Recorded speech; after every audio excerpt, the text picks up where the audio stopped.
Right from the start, this is one of those moments where it feels like the entire Lions season has been spinning like a roller coaster, dragging fans through every possible emotion. But suddenly, finally, there's a piece of news that lifts the room instead of dragging it down. After weeks of frustration, after the Thanksgiving collapse against Green Bay, after watching Frank Ragnow step away again, after seeing the Bears keep stacking wins and refusing to fade, the Lions finally get something that feels like a turning point. And it all starts with him, Amon-Ra St. Brown, the player who built his identity on absolute reliability, toughness, and the ability to stay solid when everything around him is cracking. This is the moment where the story shifts, and that's exactly what we're diving into today. If you love this team, if you live this passion, hit that like button right now, because today the energy is different. Let's go. Now, let's get something straight. When St. Brown went down, the initial fear wasn't just injury, it was the possibility that this season's biggest domino had finally tipped. The replay wasn't clean, the angle wasn't obvious, and any time you see a defender roll up on the inside of a receiver's leg, you just brace yourself. But the medical breakdown from Dr. Jimmy Lau pointed to something Lions fans desperately needed, evidence that the mechanism suggested a low ankle sprain, not the dreaded high ankle version that can wipe out half a season. And then came Tom Pelissero's report, the one tweet that every fan read twice just to make sure it wasn't wishful thinking. Believed to be a low ankle sprain, continuing to be evaluated, expected to return sooner rather than later. And the timing couldn't be better, because the Lions only play one game in the next 16 days. That stretch is a gift not just for St. Brown, but for a team that's been battered, confused, and emotionally drained since Thanksgiving. It doesn't guarantee he plays against Dallas, but let's be honest, no one should be panicking about that. The bigger picture is that Detroit is lining up for a late-season push with St. Brown right back in the mix. And if there's one thing we've learned the past 4 years, it's that St. Brown isn't wired to sit and watch. The guy was raised by a father who demanded that toughness wasn't optional, it was the standard. When he's hurt, he plays. When he's limping, he plays. When he can't fully explode out of a route, he still finds a way to finish the game with 8 catches. That's who he is, which is exactly why this being a low ankle sprain feels like the best news Lions fans have received in weeks. But here's where things get truly interesting. While the frustrations of the last few games made it feel like Detroit was spiraling out of playoff contention, the league reminded everyone once again why nothing in the NFL is linear. Teams that look unstoppable collapse out of nowhere. The Rams, who were starting to look like a Super Bowl-level threat again, just got smacked by the Panthers. The Eagles, who looked untouchable for months, are suddenly wobbling and could realistically tumble all the way back into the middle of the NFC pack. The Bears, painfully, annoyingly, currently sit as the number 1 seed, and yet even with that record, the projections still don't trust them. No one in this conference is safe. No one is running away with anything, and that means Detroit, even after the mess of the last few weeks, is still right in the thick of all of it. That's why the Dallas matchup sits at the center of everything. Survive and advance. That's the mentality both teams have walking into it. Whoever loses is suddenly staring at a mountain with no rope. Whoever wins gets the breathing room they desperately need. And for Detroit, the timing couldn't be more critical, especially with that mini-bye right after. Beat Dallas by a week, get healthier, and suddenly the entire tone of the season shifts again. But that path requires one thing this team hasn't done enough of lately. They need to win their own games instead of waiting for others around the conference to fall apart. Rooting for the Packers to lose, the Bears to lose, the 49ers to lose, the Rams to lose, it's all part of the fan experience, and every Lions fan watching the standings has done it. But none of it matters if Detroit can't start stacking wins again. And even with the good news around St. Brown, that's where the concerns start creeping back in, because Detroit isn't just dealing with injuries, they're dealing with production gaps. Big ones. The PFF grades from the Packers game tell the story in black and white. The offense had almost no reliable tight end play. The bottom 5 graded players were all tight ends, and that's the one position Detroit can't magically fix right now. Sam Laporta isn't walking back onto the field this season. Brock Wright is serviceable but limited. Shane Zylstra and the depth pieces simply aren't bringing enough as blockers or receiving threats. And that's a problem that affects everything, from protection to the run game to red zone execution. When teams don't respect your tight ends, they compress your offense. They force you into harder windows. They dictate the terms, and Detroit has been feeling every bit of that. It only gets more concerning on defense, where the entire performance against Green Bay showed a group that couldn't generate a single high-impact outing from any of their top contributors. Aiden Hutchinson and Tyreek Williams graded high relative to the team, but nowhere near the impact level Detroit needs from its stars. Amick Robertson continues struggling in man coverage. Thomas Harper regressed after weeks of strong play. Roy Lopez, who had been one of the most reliable DTs on the roster, finally cracked. And the biggest red flag of all, Alex Anzalone. When he plays well, this defense is fast, aggressive, and structured. When he doesn't, the entire thing falls apart. That's not an opinion, that's a pattern. The Packers took him out of the play with simple pre-snap movement, similar to what they did back in Week 1. If one motion can remove your linebacker from the structure of the entire defense, that's a schematic vulnerability that must be addressed before Dallas exploits it. But despite all of that, this still feels like a team that hasn't hit its ceiling. A team that's capable of playing sharper than it has in recent weeks. A team that knows it doesn't have the luxury of waiting around anymore. And with St. Brown's injury being far less severe than feared, the door is still open for Detroit to stabilize, regroup, and push toward the finish line with real momentum. The question is whether they can correct the details, the tight end blocking, the defensive discipline, the adjustments to protect Anzalone, the communication breakdowns at center,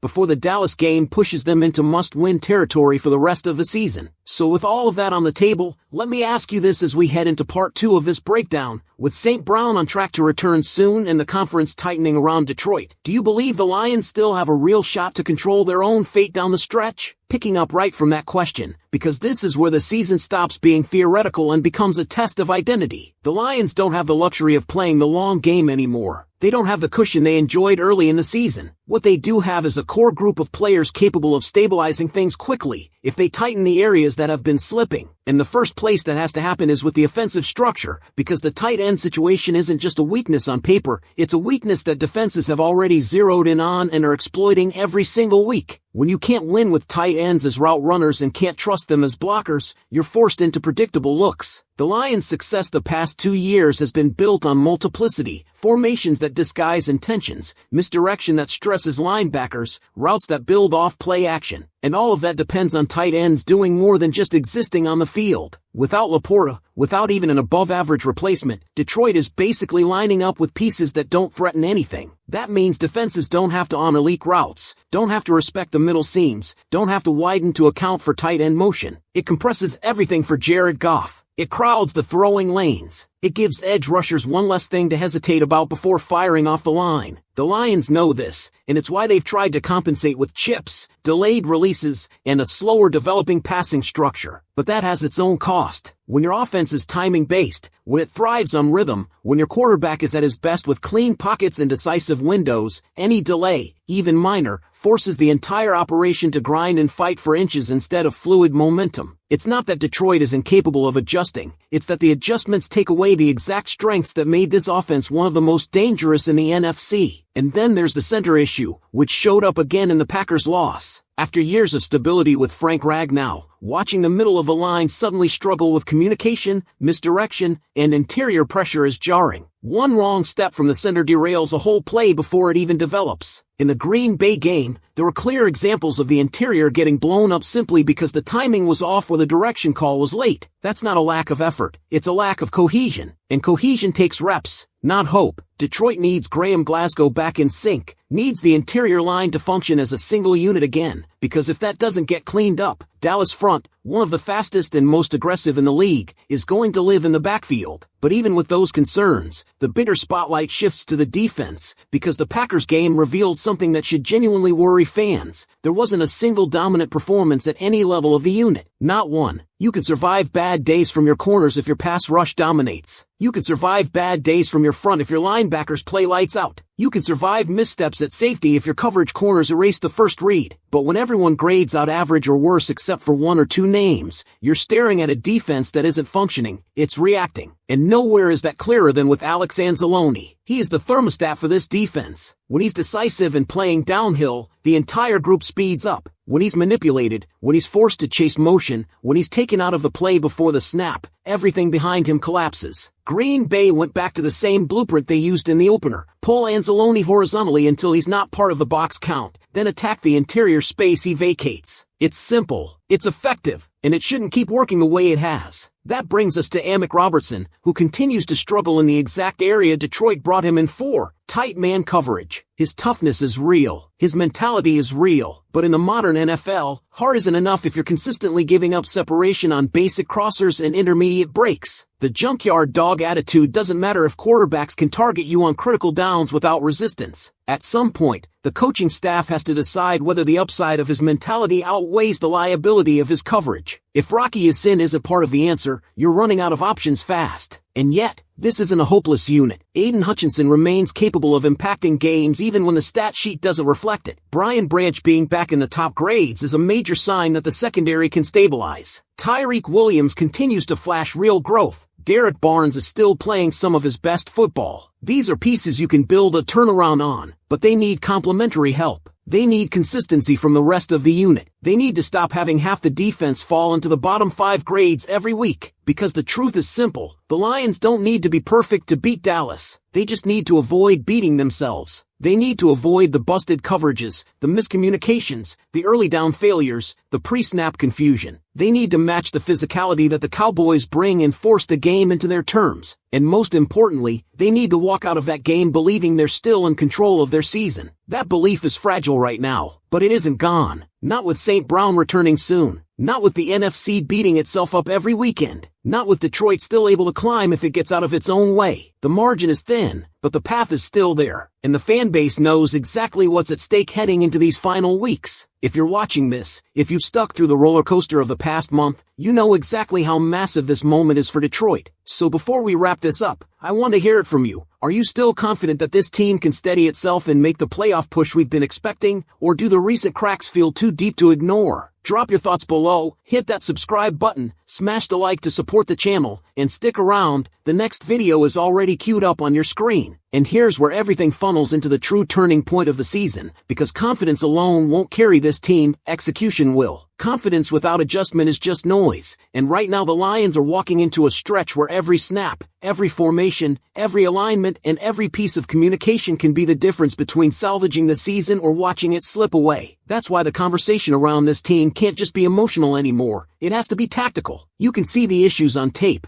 and you can see how close this roster is to snapping back into form if the right areas stabilize. One of the biggest keys moving forward is how this coaching staff chooses to mask the limitations created by the tight end situation. They don't have Sam Laporta. They don't have a tight end who can threaten the seam. They don't have a player who demands attention on play-action boots. But what they can do is change the math. They can start leaning into heavier chip help on the edges, take advantage of running backs leaking late into the flats, and create more condensed formations that allow receivers to win quicker off the line. None of these adjustments fix the personnel problem, but they prevent it from derailing the offense completely. The wide receiver group can absolutely carry the load if it's structured correctly. Jameson Williams has shown he can be the explosive element that forces safeties to widen. Amon-Ra St. Brown will soon slide right back into that comfort zone role that keeps drives alive. Josh Reynolds and the supporting cast can handle the mid-level routes as long as the offensive line gives Goff just enough time to let these concepts breathe. But again, it all comes back to the line, and specifically the interior. The Green Bay loss wasn't just about pressure, it was about who caused it. Missteps at center affect everyone, because every assignment starts with that anchor point. When the snap timing feels tight or the footwork is off by half a beat, the entire play shrinks before it even begins. Against Dallas, that cannot happen. You're talking about a defensive front that feasts on mistakes, jumps on tells, and overwhelms teams who fail to communicate. If the Lions can stabilize the interior and avoid the early disruptions that killed drives last week, everything else starts to flow again. And once it flows, Detroit regains the identity that's been missing since mid-season, the identity built on balance, efficiency, and wearing teams down over 4 quarters. They don't need fireworks. They need rhythm. They need composure. They need trust in the small details that make a good offense feel unstoppable. Defensively, the solutions are less about personnel and more about discipline. The pieces are there, they just aren't playing in sync. The reality is that Detroit doesn't have the luxury of hiding struggling corners or linebackers behind elite pass rush every week. When Aiden Hutchinson plays well and still doesn't flip the game, when Brian Branch grades out clean but the defense still gives up explosive plays, you know the issue is structural. The Lions have to decide how to protect their vulnerabilities without becoming passive. They can't afford soft zone shells against a team like Dallas, but they also can't leave their corners isolated in man when their technique hasn't been consistent. That's the tightrope this staff has to walk. One adjustment that feels inevitable is giving Rocky Ya-Sin more reps. Amick Robertson's competitiveness is admirable,